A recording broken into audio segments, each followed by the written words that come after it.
On March 24th, 2010, it was an average day for me in the 7th grade. I seemed to have something along the lines of a cold. I was having a hard time breathing when I exerted myself at lacrosse practice, so I just helped out. My dad picked me up early because I had a CT scan that afternoon. I had been getting a lot of different tests and scans recently because they weren't really sure what was going on with that cold I had. I just knew something wasn't right. After the scan and a quick bathroom break for me, we headed towards the car. During a break in the conversation, my dad turns to me and says, "You have something called lymphoma. It's a type of cancer. Dr. Hampton wants us to go to the hospital right away."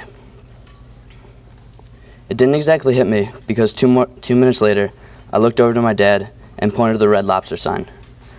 I asked if we could go there for dinner because I'd never and still haven't been there before. While we were waiting, my mom met us at the hospital. When they finally called me back, we came to the pediatric area. I saw that all the beds had curtains that kept them private.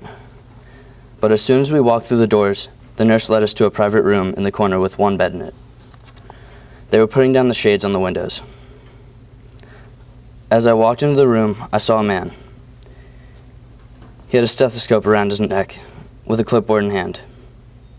The next thing I see is a big bag of red liquid hanging on a pole, and it was not blood.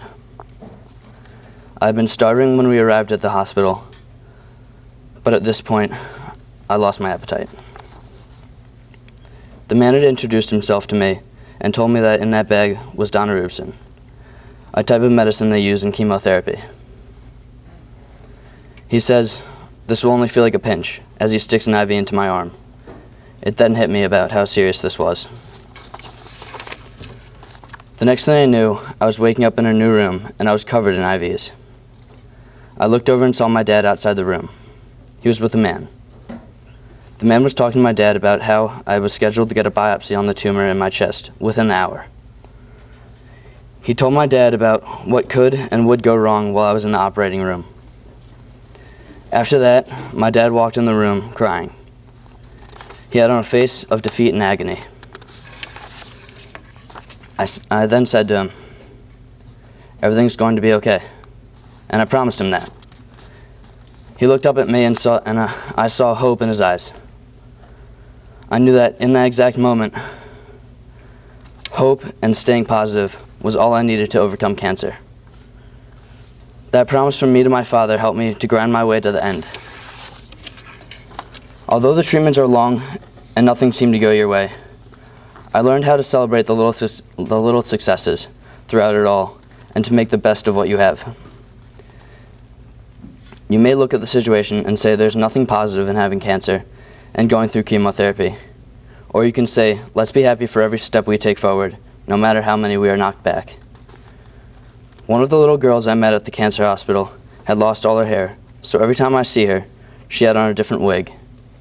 But every so often, I would see her running by or peeking her head in the doorway with a hula skirt on her head and a big smile on her face.